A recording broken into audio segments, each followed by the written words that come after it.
Good morning at napakagandang umaga ngayon mga idol kasi ayan maaga tayo nagising at maaga din tayo natapos sa ating mga alaga sa pagpe-prepare pa lang mga idol ng patoka at dahil wheat feeding sila at nasanay sila sa wheat feeding dahil napakaganda ngayon ng aking mga aking inalagaan yung pinapisa natin at dahil tahimik na sila at ayan nga ay nakapag-video tayo at ngayon lang tayo nakapag-vlog dahil and hindi naman tayo busy at kukunan ko kaya mga idol dahil pagkatapos pa lang magbigay sa kanila mga patoka mga idol dahil wheat feeding sila at nasanay sila sa wheat feeding at gusto ko kasi sa aking pamamaraan at gusto ko yung aking mga alaga ay nasanay sila sa wheat feeding at pagkatapos yan mga idol sa pagbibigay natin ng patoka dahil nilalagay natin sila sa isa-isa sa rinse area nila na isa-isang patoka at nilalatagan natin yan para maubos nila yung mga binibigay natin patoka kasi gusto ko with feeding at nasanay naman sila at yun ay walang natitira sa pagbibigay sa kanila at yan ay mga idol at hindi ako makapaniwala at napakaganda ngayon yung aking pabreed nung una namin pabreed mga idol at dahil yun nga ay hindi tayo nakapag-vaccine at ngayon ay nakapag-vaccine tayo dahil simula nung nag-vaccine kami mga idol maganda yung kinalabasan ngayon ng aming pabreed dahil sa una pa lang, sa mix pa lang mga idol sa pag-vaccine tapos sa yung maintenance sa patoka dahil may sinusunod tayo na program ayun yung lagi nating ginagawa di baling maaga tayo magbigay ng painuman sa kanila kasi pag once na nagbigay tayo mga idol natirik ang init at grabe yung yun nga yung init dahil dyan yun magkakasipon yung ating mga alaga ngayon ay maaga tayo nagising at maaga tayo pagkatapos kasi magbigay ng wheat feeding mga idol kasi yan nga ay nahabulan ko pa yan ng tubig at tignan yung mga idol at yung aking mga bibistag at napakaganda at yung siyam mga idol at dyan at napakaganda-ganda na mga idol at doon tayo kasi pag ako nagtatambay pag dito ako hinahatak ako doon kasi yun yung siyam po maganda at nung Friday gabi mga idol kasi Saturday na ngayon nagpainom pala ako ng vitamins yung tablet isa-isa ko tong binigay at ngayon ay napakaganda talaga mga idol at isample ko sa inyo yung aking talisay, yung baby stag at nandito sa katabi ko mga idol at ayan ay kukunin natin at napakaganda mga idol yung katawan ng aking pasisiw ngayon at ngayon mga idol ay walang bawas at secure na tayo talaga na mi-maintain natin yung ating program. Kaya ganyan yung kaganda. At kung magkasipon man sila mga idol, at chill na lang tong gagamutin kasi madali lang tong gamutin. Hindi yung kagaya dati na ang hirap gamutin. At ngayon ay madali lang. At ngayon naman mga idol sa aking mga ganitong mga bibistag at sa awa naman na hindi naman sila nagkasakit. At yun nga, sanay lang talaga sila sa patoka na wheat feeding. At gusto ko kasi sinasanay ko na yung aking mga bibistag para ma-achieve na nila yung tamang katawan at yung bulto. Pagdating nila ng age na 9 months and 5 months at kita nyo at maganda na talaga yung katawan at yung paghirap natin sa araw-araw na asikasuhin sila at nakikita natin na mayroon naman resulta at ito ay kukunin natin at yung iba ko kasing mga baby stag at mailap ayun nga, pag dinadakip natin dito sa renseria at yun ay ikot ng ikot. At yung iba naman mga idol at ang bait. At ito, kukuha tayo ng isang polki talisay at napakaganda mga idol. At ito, madali lang hawakan mga idol. At kita nyo mga idol, oh. At napakaganda. At kita nyo yung legs, kita nyo man mga idol. Diba? Ang ganda. Ito ay nasa 4 months na to mga idol. Ako lang pang nag-December na.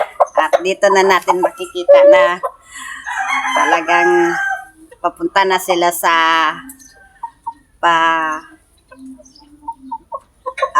stag. At kita nyo at mga idol, at shiny yung balahibo, hindi yung dry. At kita nyo naman, at sulit yung pagbibigay natin na ganito lagi. Yung with feeding mga idol. At yan ay mas maganda kasi yung ating feeds. Kasi pag lagi tayo nagbibigay, andyan yung lagi yung dry, at kulang sila sa tubig, at kulang sa vitamins. At ito mga idol, sinusunod ko kasi yung programa nung pagbaksin namin at nagbibigay din ako ng antibiotic at yung ambroxetil. 2 days yung pagbibigay ng ambroxetil at next days sa tapos ng 2 days plain water at next naman natin yung vitamins. Lagi lang ganito lang ginagawa ko mga idol. At malay nyo at swerte kung makaswerte kami dito at sana pumasa sila sa exam. Malay nyo, pag pumasa sa exam, ayun ay paparamihin namin. At ganito at chill-chill lang tayo kasi ayun nga, wala tayong napansin na may sakit yung ating mga alaga. Ganito at napakagandang, healthy at sulit yung ating sa araw-araw nating ginagawa. At nakakita nyo ba idol At sakto na yung katawan niya at bulto. At kita niyo mga idol sa hawak ko pa lang mga idol dalawa na. At hindi yung kagaya dati nung nagpa-breed kami, wala naman na kinalabasan at walang, siyempre may natira. At meron din nawawala. At sabi nga, meron nawawala at meron din bumabalik. At ngayon ay bumalik at napakaganda. Tawa mga idol. At siya namin sa mga idol at hindi tayo perfect mag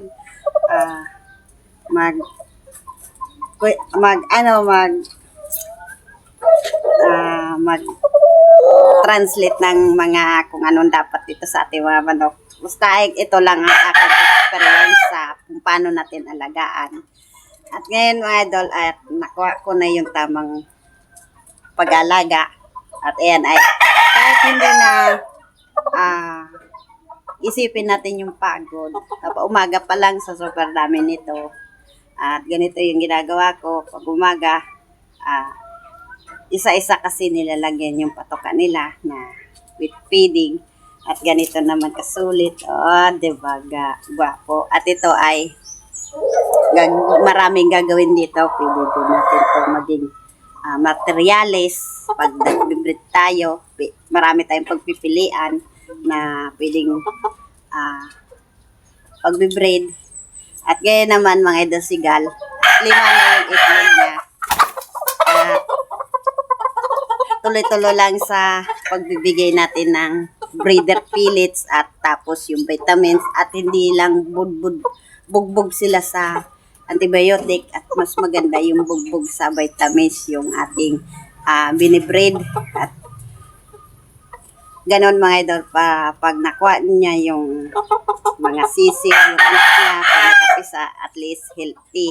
Ayan mga idol at kita nyo diba naka-pula-pula yung ano niya, tapos yung eyes niya mga idol ang ganda, ang gwapo, talisay. At yung siyam ko rin doon mga idol at napakaganda. Talagang matangkad yung height nila ngayon mga idol. At sabi ko nga sa inyo, pag ako nagtatambay, hinahatak ako doon. At dito, at yan mga idol, oh. Yung 20 piraso ko, ayan. Ayan. At super dami, ayan, oh. At yan, tapos na tayo, ayan, oh. At mayroon din tayo dito, binaba mga idol doon sa kawayan ay 4. At yung isa, andito din. Andito din yung isa mga idol. At ayan, oh. At nagkumpuni tayo mga idol ng 3x3. At yan may taling tali para hindi makalabas. Ayan, para kapag lakad-lakad na dito sa lupa, para yung balahibo, para ma-immune na siya dito sa area. At yan, oh, yung aking at dito din yan mga idol, yung binaba ko.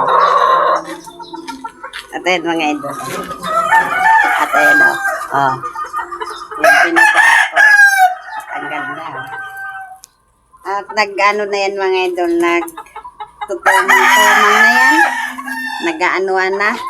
At ito din. At sa kawayan, nilagay ko dito.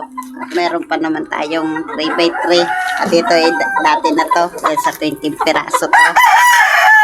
At tapos din dito. At baka tayo paluin. At ito din mga idol, oh.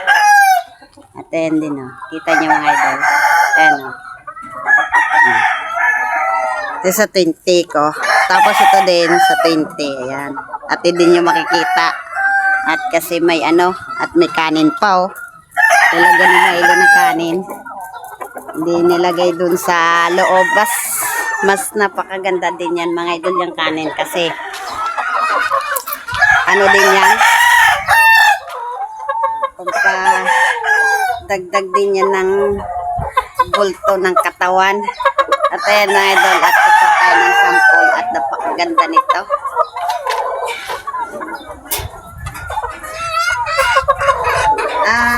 Nasa shampoo to mga idol. Doon sa tinira ko doon. Apatay nahin, tapos isang bibistang.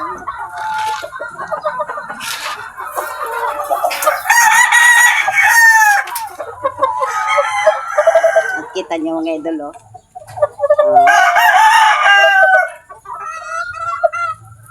Pag December nito, ang ganda na nito mga idol.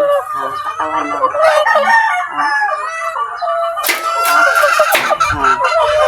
Ang ganda. At ganito mga idol. At ganito, hindi naman tayo pwedeng kumuha ng kasama natin dito sa pag-asikaso sa ating alaga. At sa pagbaba mo pa lang dito sa labas ng bahay namin, hindi na tayo maglalakad. At andito na agad tayo. At dito yung aking mga alaga. At pag natapos yun, pag inanuan namin ng tambakan namin ng lupa doon sa yung sampalayan na doon ililipat yung aking alaga,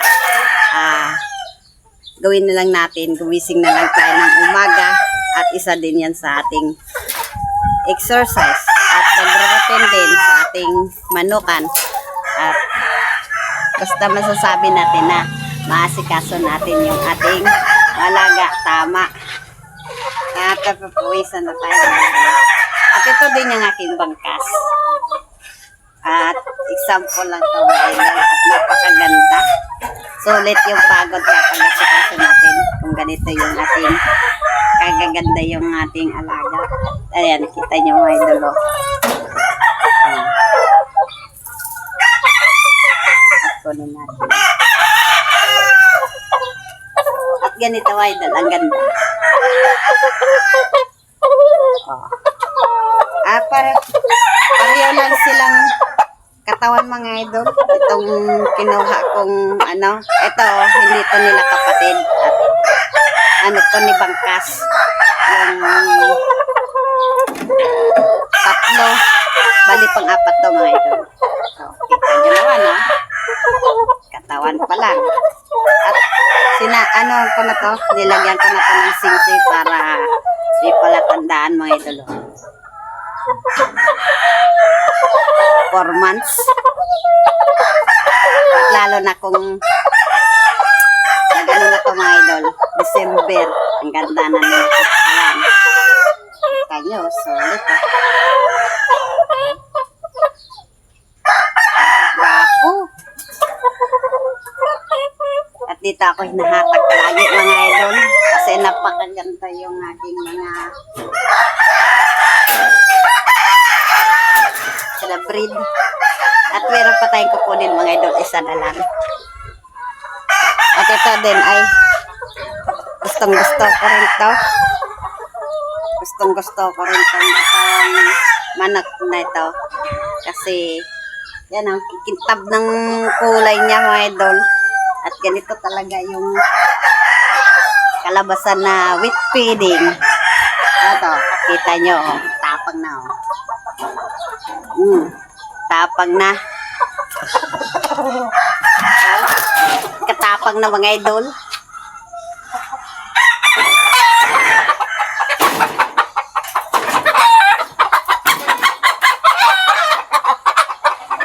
Natapang na.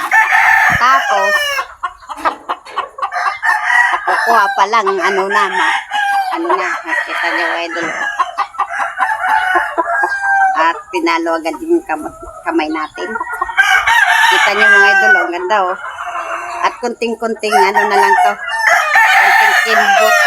At malaki din tong bibistag na to. Tangkad oh.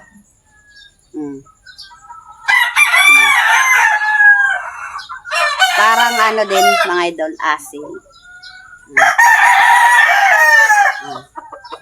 Kita nyo. At ang ganda ng balahibo niya. Talagang kunti na lang na, pero tama lang yung katawan niya mga idol. Hindi naman payat. At hindi abahin. Asa 3 months old pa lang mga idol. Binubunutan ko na kagad tong buntot para pagdating nila ng 5 months, at least maganda na yung tubo, yung balahibo. Ayan o. Ayan. Ang ganda. Ang gwapo ng mga idol.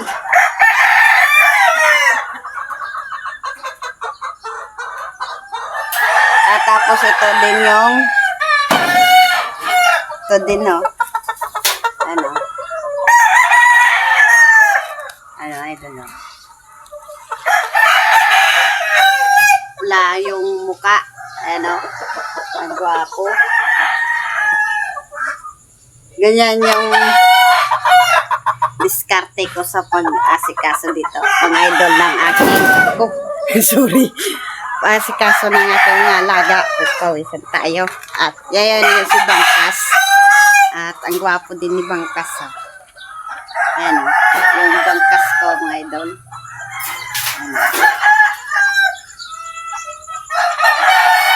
At lahat dito mga idol. Yung nasa breedingan ko. At nangingitlog na lahat. At yan ay napakaganda. Lahat sila dito mga idol. At wheat feeding ko. Ando na tayo sa harapan. Kita nyo.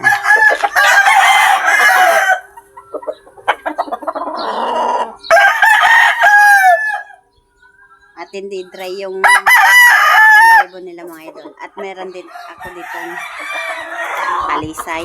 Ano.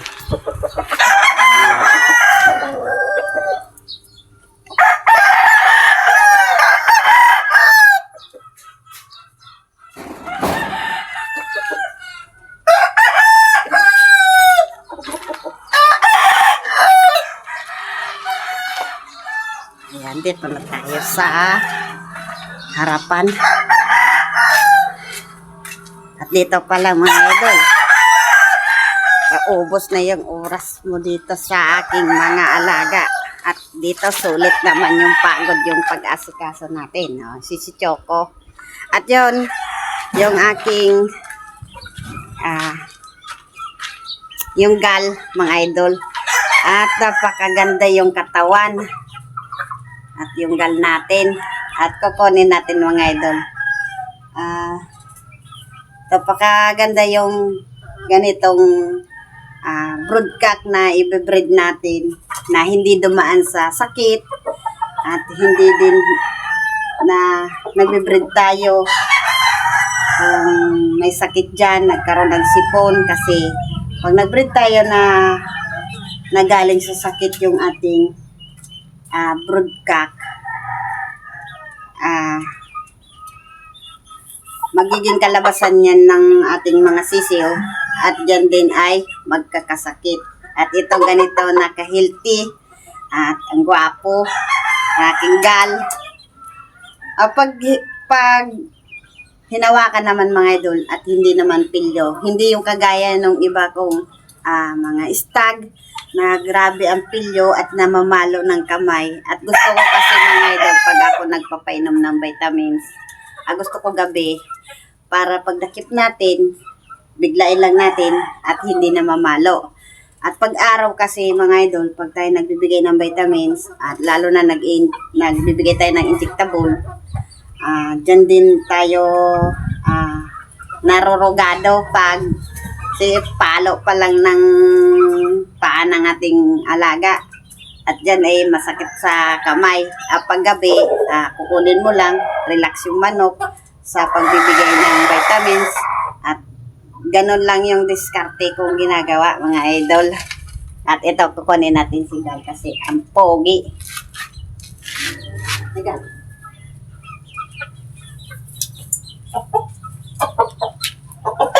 At kita nyo mga idol.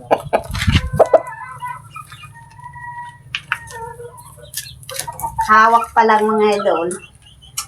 Talagang dalawang kamay yung hawak ni Gal. At ito yung pinaka-paborito kong manok. Ayan o. Kita nyo lang mga idol, ang gwapo. Ganito kaganda pag tayo ay nagbe-breed at hindi nagkasakit. At ito ay mga idol, ito lang yung survivor nung yung papisa ni Gal. 5 sana to. Kaso yung pagkatapos nung Christine, nung baha, ay nagtayta ito sila ng mga idol, dugo. At agapan ko mga idol. At yung ginawa ko na lang dito, nung sisi pa to, yung nasa 3 months old pa lang, ay yung push out. Ito yung ginamot ko dati. At ngayon ay kilalabasan ang ganda na idol, ang ganda ni Gal. At kita nyo, bulto-bulto agad yung katawan. At ang sikreto ko lang nito mga idol ay yung Jacker Oats. Ayun. At napakaganda. I-maintain natin sa ating mga pagdating ng nagbe-breed tayo. Tapos maintenance sa kanila sa patoka. At yun ay ginagawa natin na with feeding gamit nung binabad na sabaw nung Jacker Oats. Ayan. At kita nyo naman. Diba? Ang gwapo.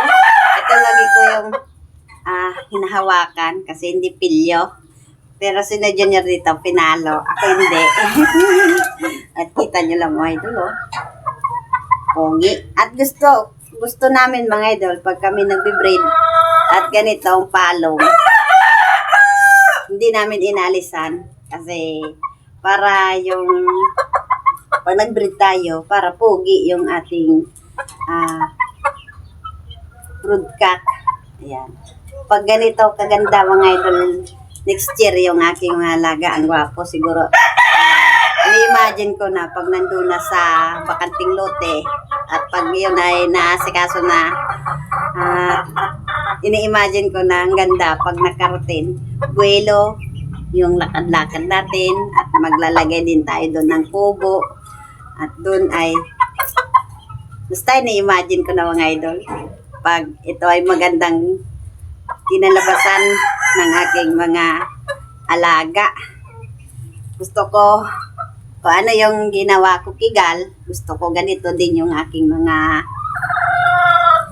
bibistag. Gusto ko ganito na kaagad yung katawan. Basta, ang importante ay yung vitamins, lagi lang silang bugbog sa vitamins. Hindi natin sila bugbugin bugbugin sa antibiotic. Kung magkakasakit naman sila, ayan, magpapainom tayo 7 days para talagang mapuksa yung mga bakterya na nandito sa katawan ng ating mga alaga. Pero pag ganito yung aking mga alaga, chill-chill lang tayo dahil wala naman tayo napansin na may sakit.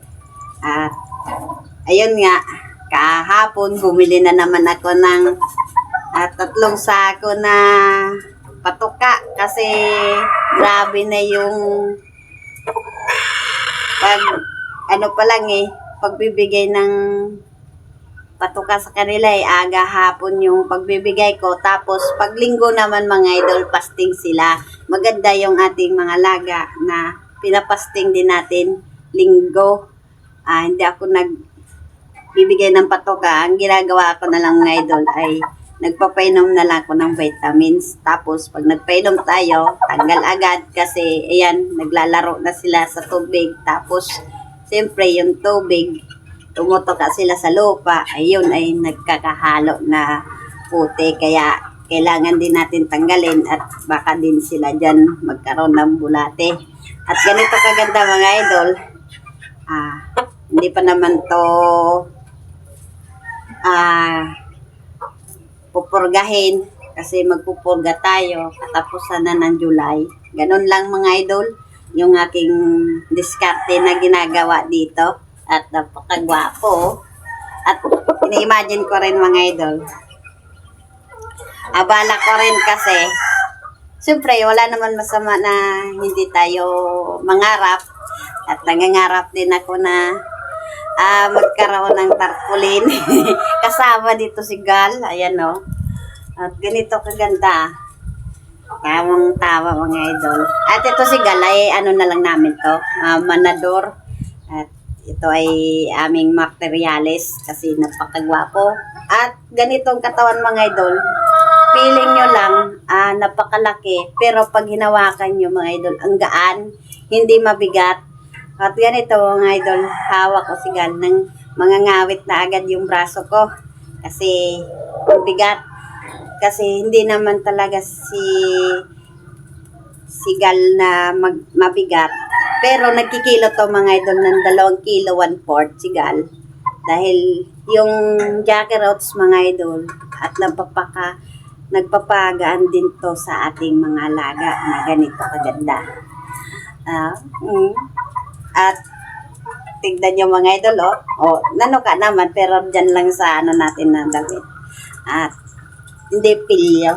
At ibalik na natin to mga idol dun sa nanay niya kasi ito back to nanay na kasi ito mga idol, si Gal. At ibalik na natin to.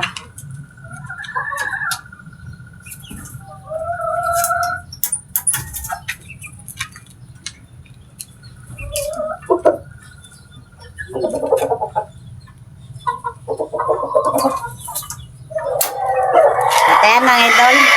At grabe na yung ating video at good morning na lang sa inyo. At ayan, ngayon lang tayo nakapag video mga idol. At ayan, may order din ako kasi ng mic. Ayan. At para yung kagaya ko na bulol at marinig nyo rin yung boses. Ayan mga idol, good morning. At shout out na lang sa inyo dyan. At ayan, sana ay pinakita ko sa inyo kung ano yung tamang diskarte ko sa pagbibigay ng aking asikaso ng aking mga alaga. At hindi naman tayo sabing perfecto, at tama lang tayong pag-asikaso. At least meron tayong nakukuhang idea. Kung meron pa naman na yung ating alaga na paghinawakan na parang may kulang, bigyan na natin sila ng tamang, kung hindi sila na achieve doon sa binibigay nyo na patoka, pwede naman tayo mga idol na magpalit ng patoka, dahil ako ay nagpalit, hindi na ako doon sa ready mix. Kasi yung ready mix nung bago mag-summer ay nag-dry doon yung balaybo ng ating mga alaga. Parang hindi ko nagustuhan na, parang para lang sa akin. Pero maganda din yung ready mix mga idol. Parang nasobrahan ko lang kasi sa pagbigay ng mais at doon nag-dry. Kaya nagpalit ako ng patoka. Ang ginawa ko, kung ano yung binigay ko sa aking mga sisiw, simula nung pag-apak lang nila sa pagpisa nila sa itlog, pag-apak nila ng 1 day, siyempre nag 2 days o ganyan, simulang pisa, bumili ako ng patoka mga idol. Dati duman ako sa baby chick booster. Tapos maganda naman yung performance, pero nagbago ulit ako mga idol, kasi parang gusto ko yung bago na naman, kasi yung bago ngayon na gawa ng ating kababayan na siyempre meron din silang farm at nakuha nila yung paano yung pagbibigay na may vitamins na rin yung feeds na yon, ay yung ginamit ko yung maestro na baby chick booster maestro. At meron din yung sinusunod mga idol, age 1, age 2, age 3 hanggang 4. At meron din silang baby stag chick booster. Meron din silang yung binili ko mga idol, lagi tayo nakakalimutan. Stag developer, ayan. At meron din sila doon, kasi ang binili ko talaga mga idol ay yung maestro, ay yung pellets na red. Tapos siyempre naghahalo din ako ng Integra 3000. Tapos yung Hagibis, ayan, minimix ko mga idol. At tapos ano din ako ng fermented Jackie Roots na ayun yung binabad natin na may honey, ayun. At dyan maganda yung aking mga alaga. At kita nyo, kahit na mabigat sigal at magaan. Ayan mga idol, kung gusto nyo yung aking pinakita ko sa inyo kung ano yung pamamaraan ko sa aking mga alaga, ganun nyo lang gawin mga idol, kasi ako araw-araw at lahat ng ginagawa ko dito mga idol, pagising pa lang, nag-wheat feeding na ako, nagpe-prepare, sunod, plain water. At yan, tamang chill-chill lang tayo, kasi ayan, wala namang sakit yung aking alaga ngayon. Siguro pag next year, makita nyo sa susunod na video ko, malay nyo, at nandun na sa magandang lugar yung aking alaga. Kaya hanggang dito na lang. Please and paki-subscribe naman dyan yung aking meeting channel para lagi kayong update sa aking video. Ayan. At tahimik yung aking mga yan aking mga pasisiw. At dito din yung apat. At dito yung hinawakan ko kanina mga idol, yung siyam. At ayun no. Bale, apat dito mga idol. Din sa 5. At ayan ay malalaki na mga idol. At tahimik sila ngayon. Kaya bye-bye and good morning.